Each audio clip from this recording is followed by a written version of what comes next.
తిరుమలపై మొదటి నుంచి కుట్ర పన్నిన జగన్ దోపిడికి అనుకూలంగా ఉంటాడని వైఎస్ఆర్ మేనల్లుడిని టీటీడీ ఈవోగా వేశాడు. దోచుకోవడానికి వీలుగా బంధువులు సుబ్బారెడ్డి, కరుణాకర్ రెడ్డిని చైర్మన్లుగా వేశాడు. బోర్డులో సారా వ్యాపారం చేసిన వాళ్లని పెట్టాడు. టీటీడీ వెబ్సైట్ లో అన్యమత ప్రచారం చేశాడు. శ్రీవాణి ట్రస్ట్ పేరుతో దోచుకున్నాడు. లక్షల దర్శనం టికెట్లు అమ్ముకున్నారు. లడ్డూ రేటు రెట్టింపు చేశాడు. వసతి ధరలు రెట్టింపు చేశాడు.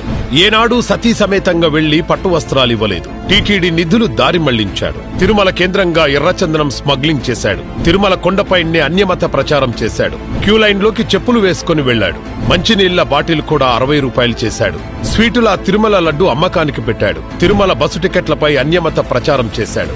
సప్తగిరి పత్రికలో రాముడిపై తప్పుడు రాతలు రాయించాడు. చివరి 8 నెలలు పాలక మండలి తీసుకున్న నిర్ణయాలు టీటీడీ వెబ్సైట్ లో పెట్టలేదు. తమ కేసులు లాబియింగ్ కోసం తిరుమలను వాడారు. చివరకు శ్రీవారి లడ్డులో జంతు కొవ్వు కలిపాడు.